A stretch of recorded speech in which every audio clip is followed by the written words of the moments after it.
1 Coríntios 15, o apóstolo Paulo fala à igreja de Corinto sobre a ressurreição de Cristo e o penhor da nossa ressurreição nele. Mas ele aponta algo muito profundo e eu quero que você preste atenção. Não vou demorar, não vou delongar muito. Eu quero que você saia desse lugar compreendendo algo. Se você está caminhando na fé alguns meses ou alguns anos, você precisa compreender essas verdades a respeito do Evangelho, que é testificada através do testemunho interno do Espírito em nós. O apóstolo Paulo fala o seguinte: irmãos, venho lembrar-vos o Evangelho que vos anunciei, o qual recebeste e no qual ainda perseverais. Por ele também sois salvos, se retiverdes a palavra tal como vou-la preguei, a menos que tenhais crido em vão. Antes de tudo vos entreguei o que também recebi, que Cristo morreu pelos nossos pecados, segundo as Escrituras, que foi sepultado, ressuscitou ao terceiro dia, segundo as Escrituras, e apareceu a Cefas e depois aos 12, depois foi visto por mais de 500 irmãos de uma só vez, dos quais a maioria sobrevive até hoje, porém alguns já dormem. Depois foi visto por Tiago, mais tarde por todos os apóstolos, e afinal, depois de todos, foi visto também por mim, como por um nascido fora de tempo, porque eu sou o menor dos apóstolos, que mesmo não sou digno de ser chamado apóstolo, pois persegui a igreja de Deus, mas pela graça de Deus eu sou o que sou, e a sua graça que me foi concedida não se tornou vã. Uma das coisas que nós precisamos entender e perceber é a vida do Evangelho na vida da igreja. Sabe, nós temos uma herança um pouco desastrosa da forma de viver em comunidade, viver e até mesmo de realizar um culto que foi deixada por um período de muita incerteza na vida da igreja. Mas uma coisa que nós precisamos compreender, que como a vida de homens e mulheres impactadas pelo Evangelho de Deus, que chegou até nós através de Jesus Cristo, essa vida continua ativa e vai continuar até o retorno de Jesus.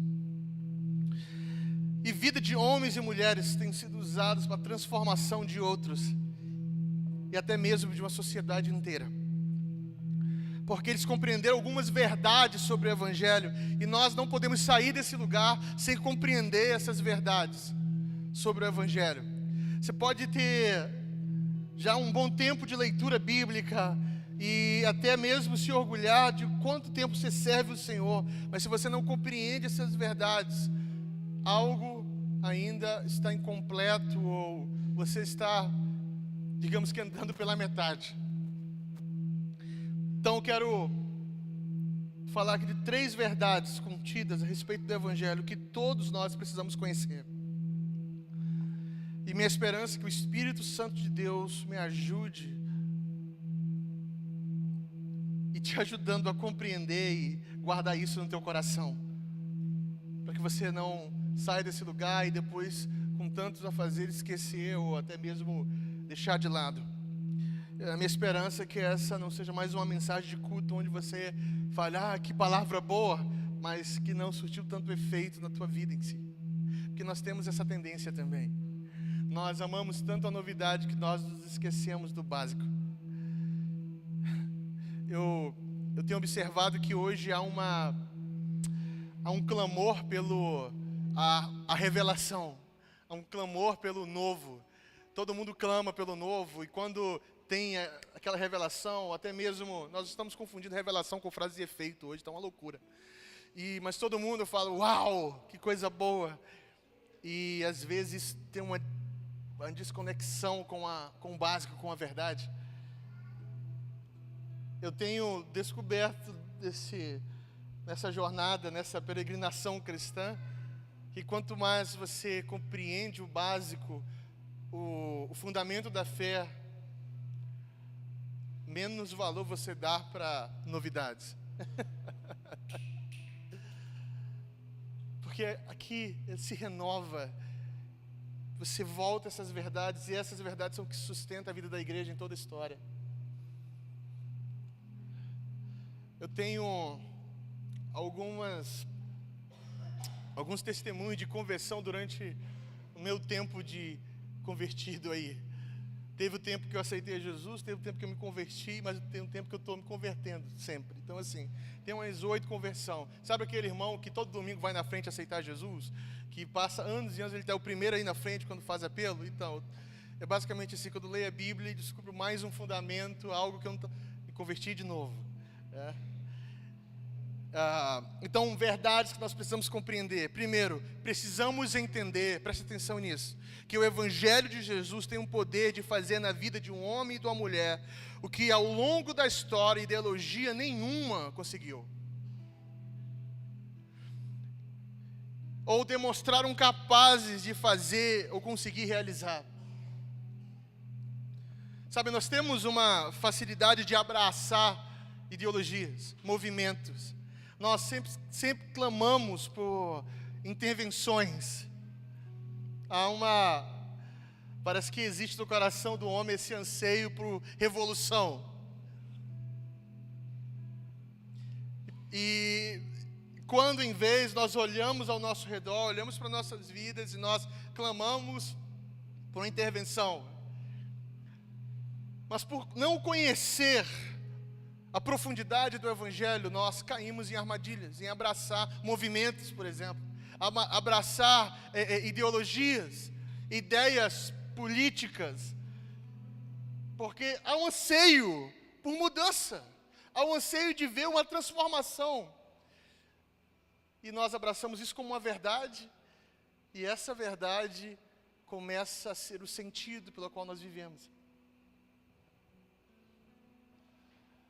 Isso aconteceu ao longo da história. Isso aconteceu durante toda a história do cristianismo. Por exemplo, o avivamento. Eu quero ver e vamos ver um avivamento antes da volta de Jesus sobre essa terra. Vamos ver isso. Um grande derramar do Espírito Santo. E ali ele vai separar mesmo quem de fato pertence a ele e quem não pertence. Mas jamais eu preciso fazer de avivamento o fundamento da minha fé, ou o sentido da minha caminhada. Eu preciso amar a Deus mais que avivamento. Às vezes, movimento de ação social é muito bom, é bom ver a igreja se movimentando disso. É bom ver a igreja sendo o sinal do reino de Deus na terra. É bom ver isso. E precisamos agir assim, mas nós não podemos deixar que isso se torne o alvo, ou o sentido pelo qual vivo. Por exemplo, missões, eu vendo os irmãos dando esse relatório do que aconteceu naquele lugar, o que foi ensinado, isso queima em meu coração. Mas eu sei que missões não pode ser o alvo.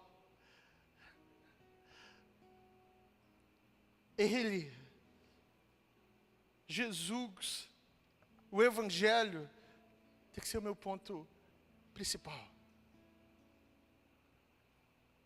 Porque nós temos altos e baixos, irmãos. E quando algo que é temporal é o meu alvo, é o sentido, eu vou me decepcionar, eu vou esmorecer. Sabe, eu amo o movimento de oração. Amo mesmo. E não só porque me ajuda a crescer e me parecer mais com Cristo, mas porque eu creio também que a igreja vai orar em volume, quantidade e qualidade antes do retorno de Cristo. Eu sei disso. Mas o movimento de oração não é o meu alvo. O movimento de oração não é o ponto principal. A presença dele, o evangelho, é que é o nosso alvo.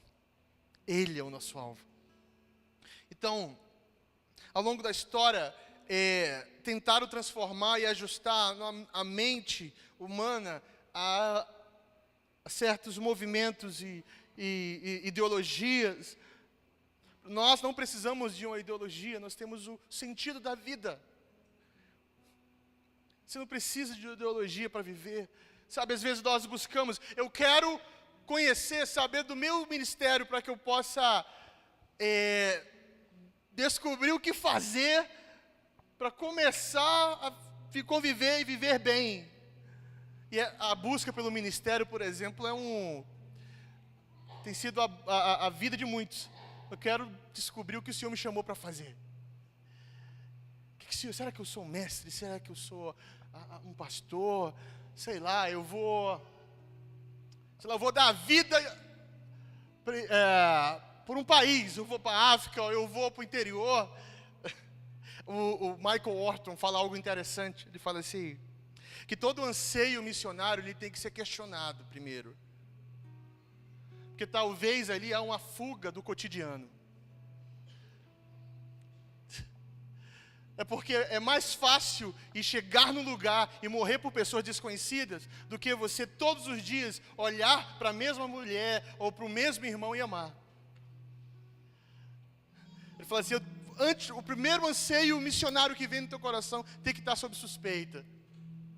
Ele está indo contra missões? Não. Ele só quer missionários que sabem o que estão fazendo e não estão ali como uma fuga da realidade. Eu tenho observado isso dentro do movimento de oração também. Às vezes a pessoa quer ser um missionário intercessor porque não sabe mais, não tem mais nada o que fazer.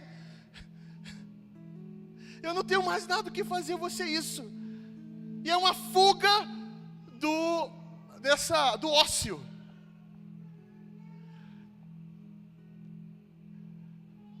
Nós precisamos ir além disso. Eu sei que Deus chamou missionários e intercessores. Deus chamou pessoas para o campo. Deus chamou e Deus tem chamado muitos. Mas nós precisamos entender que enquanto eu não entender que o Evangelho e Jesus é o meu ponto principal, nada vai fazer sentido. Nada. Nada.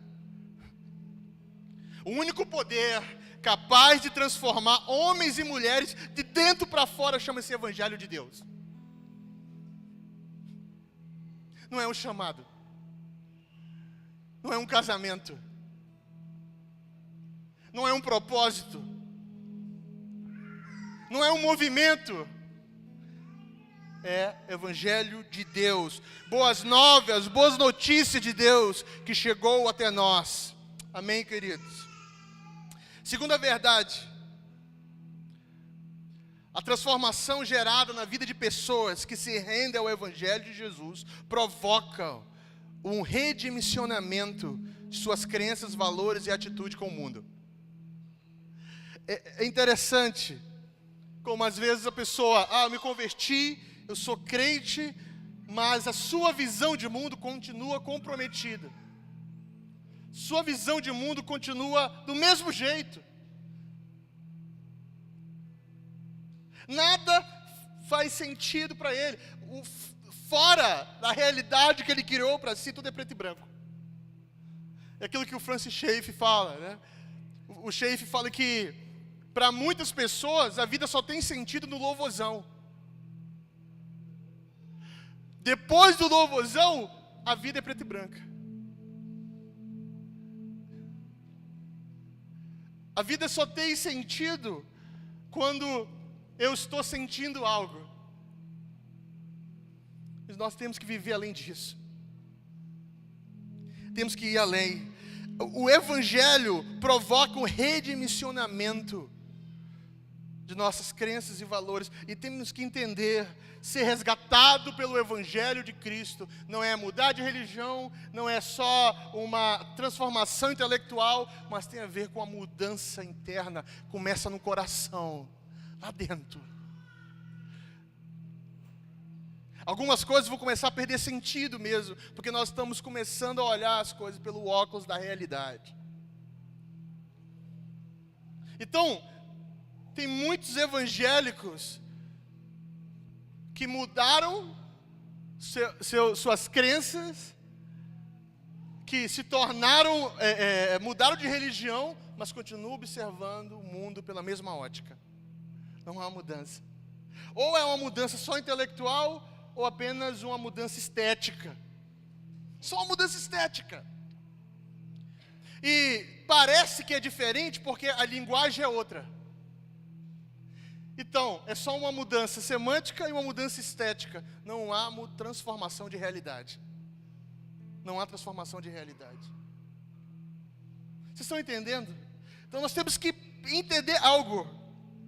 Uma das grandes armadilhas que o cristianismo tem vivido nos últimos tempos, nos tempos atuais, principalmente no mundo ocidental, é que o cristianismo se tornou algo praticado só aos domingos. E é exatamente o que o Schaefer falava. O mundo tem sentido quando nós estamos aqui. E é muito bom nós estarmos juntos como igreja. Preste atenção. Algo precioso quando nos unimos para adorar a Deus. Numa só voz, engrandecendo o seu nome. O Senhor responde de uma forma especial. Isso é bíblico. Está em todas as escrituras, do início ao fim. Essa noção de unidade. E primeiro nós temos que perder essa ideia de que cada ser humano tem um mini Espírito Santo, ou um Espírito Santo para cada um. Se ele testifica, ele fala ao ser humano, mas nós temos que entender que a voz do Espírito é sobre a igreja, e não tem condições de ser igreja individualmente. Até porque o isolamento é uma afronta à cruz, né? A cruz veio para nos unir. Ninguém é igreja sozinho. Se você pensa, você bate no peito e fala assim, ó, eu sou a igreja, vou lá só para ter comunhão, você está errado. Você só é a igreja quando tem irmãos ao seu lado. Você pode ser parte de uma edificação, mas não a igreja em si, sozinho não. Porque é uma necessidade. É assim que nós expressamos a realidade do corpo. Muitos usam essa linguagem como forma de fuga, porque há um medo da exposição. Não, eu não quero que me conheça de fato como eu sou. Então, não tem como ser igreja sem de fato se expor. Não tem. É nesse momento que nós somos lapidados. E aí, o Schaefer fala que o cristianismo se tornou algo que praticamos aos domingos. E nós ainda fazemos essa diferença, essa dicotomia. Nós escolhemos que participamos de algumas coisas, nós contribuímos aqui, fazemos algo um pouquinho ali, vamos ao domingo e está tudo bem. Antes de você ter um problema sentimental hoje, falar, o pastor não conhece minha jornada, o único tempo que eu tenho é o domingo. Acalma o teu coração. Eu quero que você entenda uma coisa.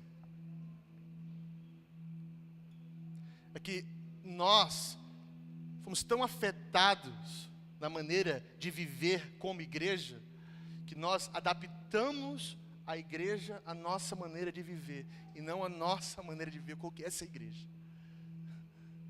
Isso aconteceu com a igreja ocidental. Aconteceu com a igreja ocidental. Então, nós só ficamos no lugar até o ponto que aquele lugar continua nos servindo. Ou alimentando os meus afetos. Quando começa a doer, não dá mais. Por quê? Porque nosso cristianismo se tornou algo que praticamos aos domingos. Você vem e você fala, não, essa é a minha igreja, porque eu vou todo domingo. Na verdade, a vida em comunidade é uma vida onde nós estamos recebendo os benefícios e juntos assumimos os ônus disso. Juntos como igreja. Mas eu sei que talvez muitos aqui nasceram já num coronelismo evangélico, onde nós temos níveis espirituais. Isso é um fato.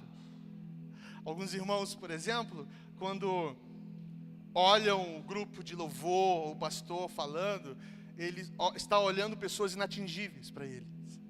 E ele sempre está num nível menor. Talvez esse é o seu conceito de ser igreja. Mas quero falar para você uma coisa. Todos nós que estamos aqui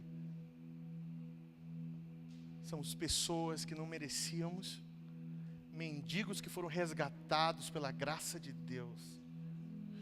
E que se Deus tem nos usado, a glória é dele, porque nós, por nós mesmos, não faremos. Spurgeon fala que você sabe por que eu creio na graça irresistível? Porque se fosse para me decidir, eu não decidiria por ele. Se dependesse de mim, a coisa não ia andar. Foi necessário ele vir mudar minha vontade.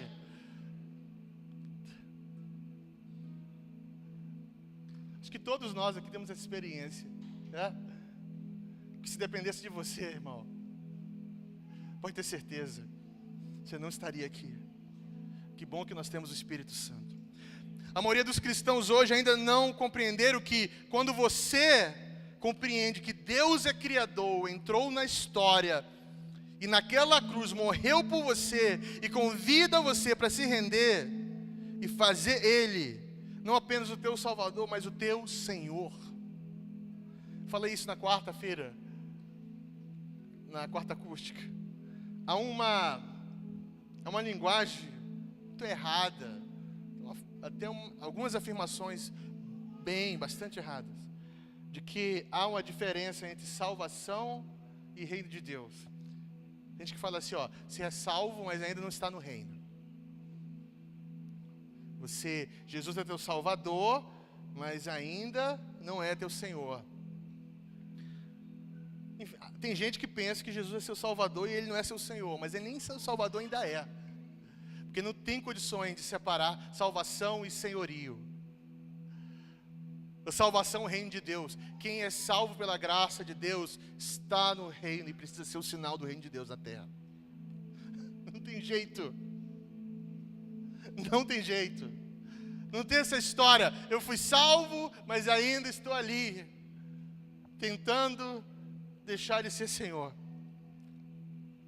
Na verdade, não tem condições. Quando você diz que Jesus passa a ser o seu Senhor e Salvador, o que muda na vida não é a sua agenda de domingo. Preste atenção nisso. O que muda na sua vida não é a sua religião que você frequenta. O que muda, pelo menos deveria mudar, é a sua forma de ver o mundo e viver todas as coisas. Ele torna-se o Senhor da tua vida, do teu cotidiano, da tua vida mais simples, da vida ordinária. O fato de você tomar um café, comer um pão, você o glorifica e engrandece seu nome. Você sabe que essa é uma realidade do reino de Deus. Não há uma dicotomia da vida. Você não está mais em fuga, você foi resgatado. Você senta, joga a conversa fora. Você ri das coisas. Você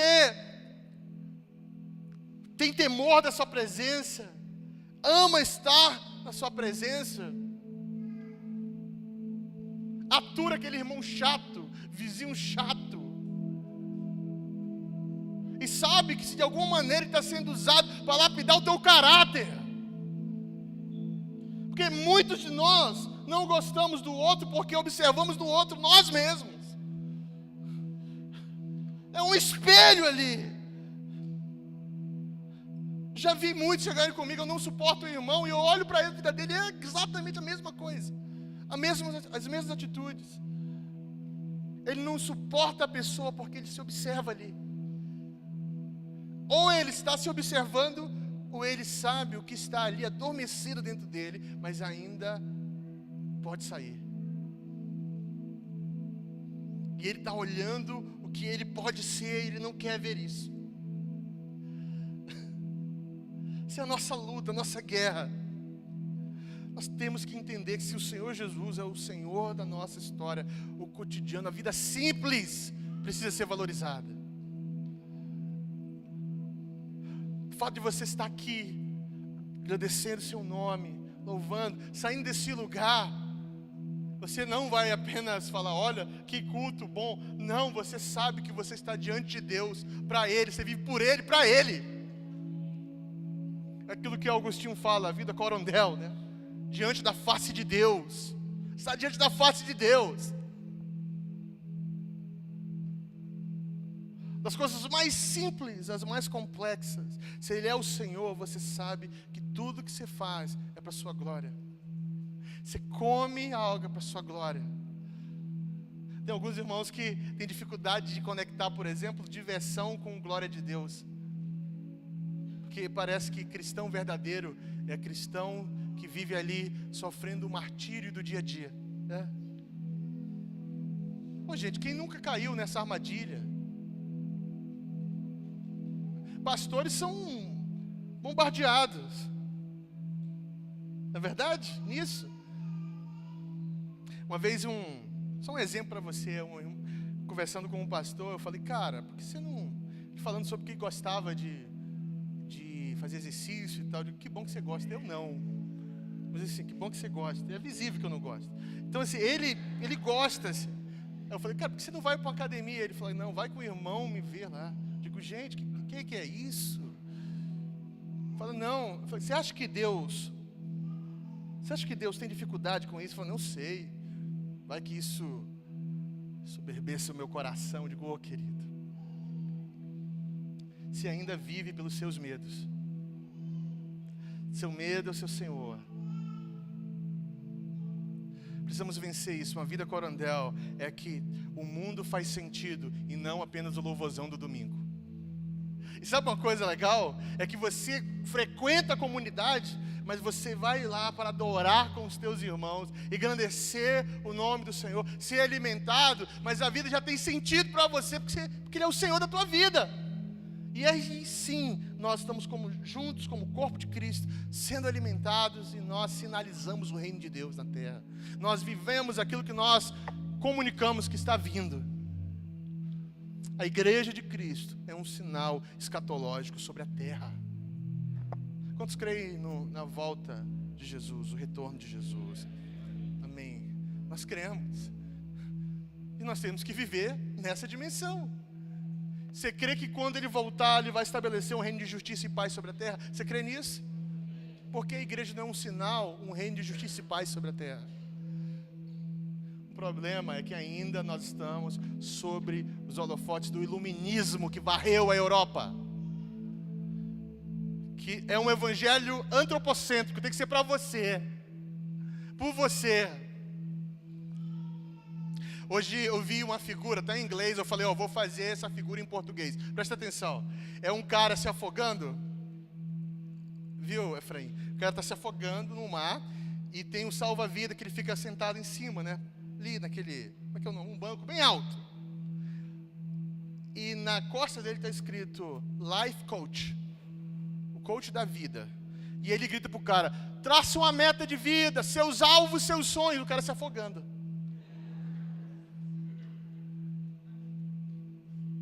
Realidade dos nossos dias. Você está traçando uma meta, um alvo de vida, mas você está se afogando, sendo ofuscado na realidade, ou na ideia, tentando viver, mas tentando aprender a ensinar como viver. Olha isso. Só o Evangelho pode fazer uma mudança real e verdadeira. Muda a nossa cosmovisão.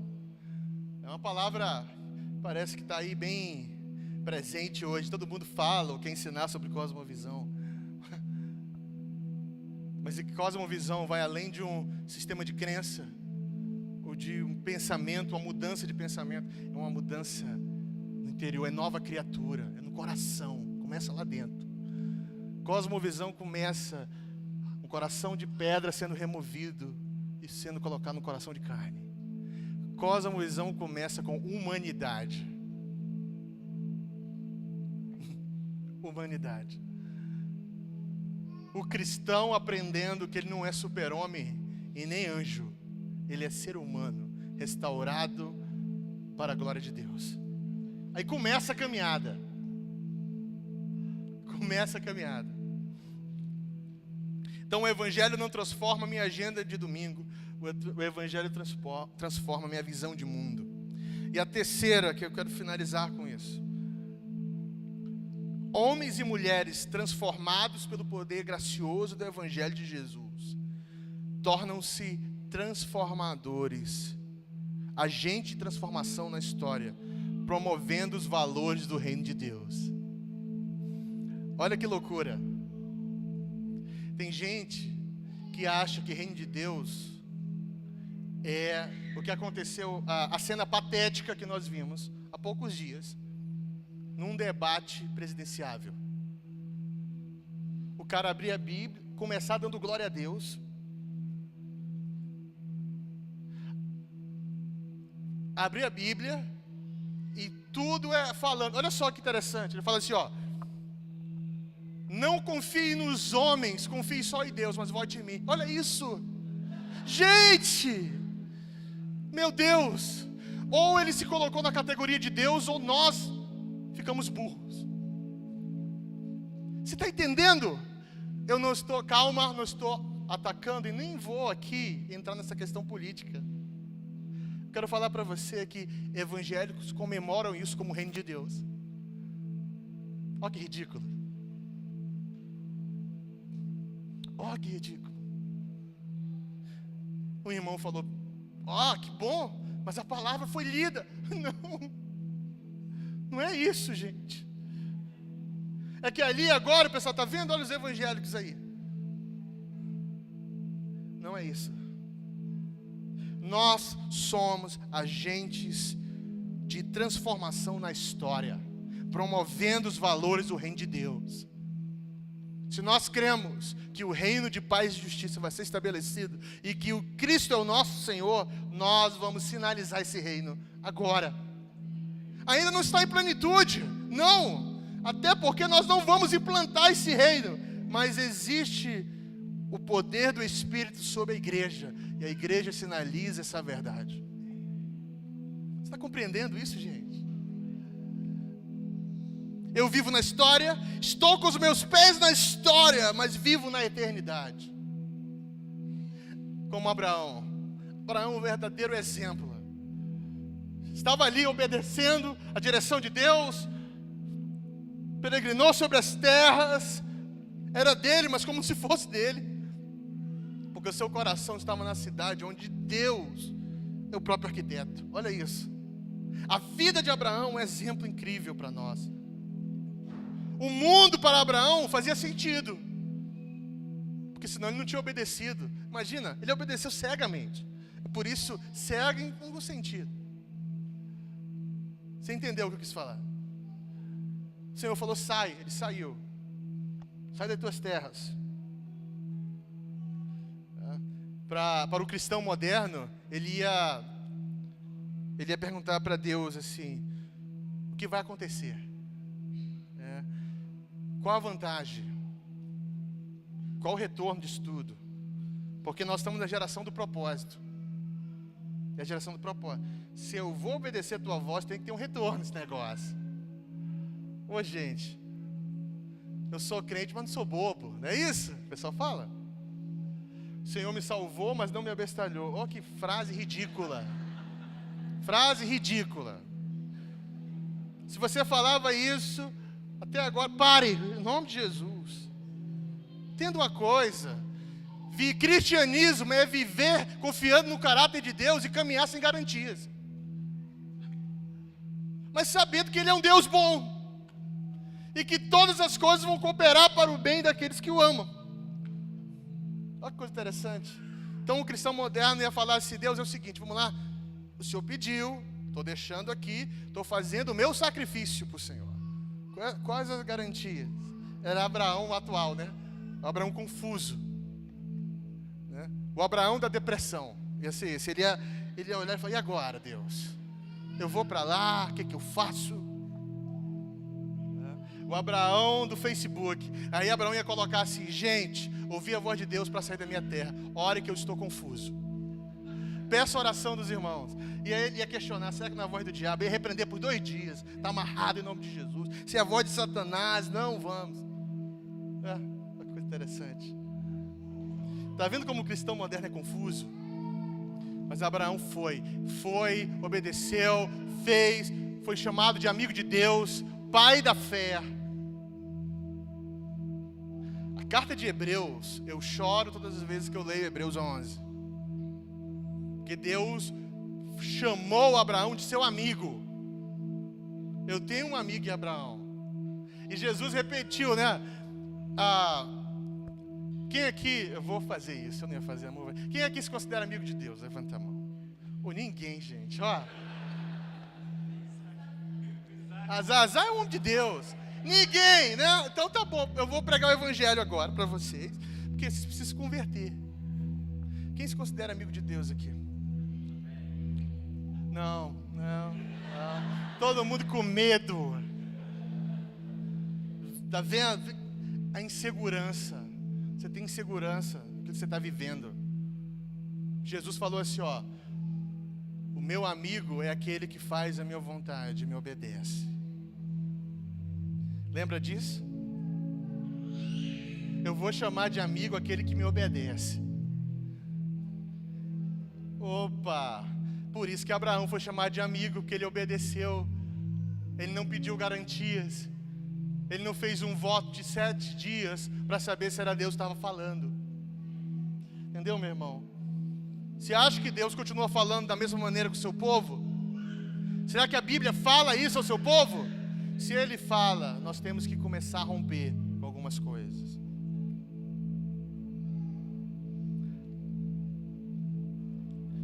Viver na história, mas com o coração na eternidade. E tentar viver com a maior intensidade possível os valores do reino de Deus. Eu sou um cidadão do reino de Deus na história. Igreja de Cristo é a vida de Deus na história. Nós somos cidadãos do reino na história. Você não é refém do dinheiro, do sucesso, da sexualidade, do pradão de beleza, porque você vive para a eternidade. Amém, queridos?